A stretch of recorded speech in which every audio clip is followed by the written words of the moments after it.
pop goes the diesel.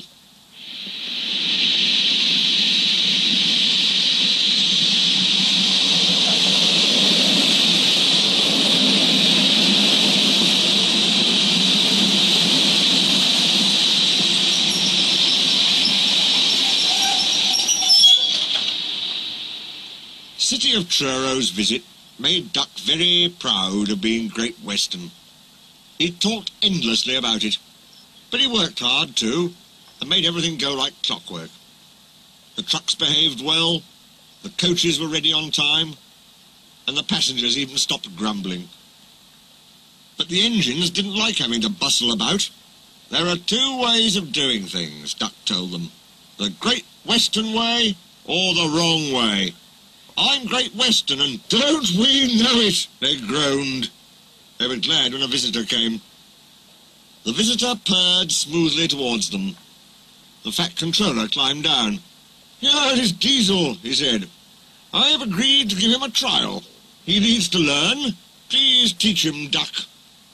"Good morning," purred Diesel in an oily voice. "Pleased to meet you, Duck. Is that James? And Henry? And Gordon, too. I am delighted to meet such famous engines." And he purred towards them.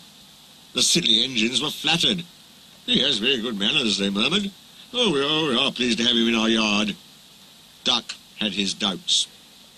"Come on," he said shortly. "Ah, yes," said Diesel. "The yard, of course. Excuse me, engines." And he purred after Duck, talking hard. "Your worthy fat Sir Topham Hatt to you," ordered Duck. Diesel looked hurt. "Your worthy Sir Topham Hatt thinks I need to learn. He is mistaken. We Diesels don't need to learn. We know everything. We come to a yard and improve it. We are revolutionary." "Oh," said Duck, "if you're revo thingamy, perhaps you could collect my trucks while I fetch Gordon's coaches." Diesel, delighted to show off, purred away. With much banging and clashing, he collected a row of trucks. Duck left Gordon's coaches in the station and came back. Diesel was now trying to take some trucks from a siding nearby. They were old and empty. Clearly they had not been touched for a long time. Their brakes would not come off properly. Diesel found them hard to move. Pull, push, backwards, forwards.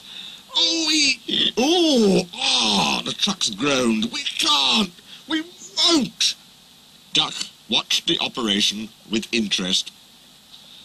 Diesel lost patience. He roared and gave a great heave. The trucks jerked forward. "Oh!" they screamed. "We can't! We won't!" Some of their brakes broke, and the gear hanging down bumped on the rails and sleepers. "We can't! We won't!" Their trailing brakes caught in the points and locked themselves solid. Roared Diesel. A rusty coupling broke, and he shot forward suddenly by himself. "Ho, ho, ho!" chuckled Duck. Diesel recovered and tried to push the trucks back, but they wouldn't move, and he had to give up. Duck ran quietly round to where the other trucks all stood in line. "Thank you for arranging these, Diesel," he said. "I must go now." "Don't you want this lot?" "No, thank you." Diesel gulped. "And I've taken all this trouble?" he almost shrieked. "Why didn't you tell me?" "You never asked me.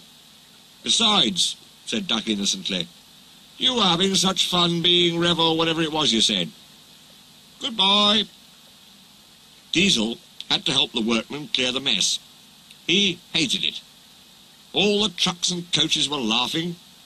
Presently he heard them singing. Their song grew louder and louder, and soon it echoed through the yard.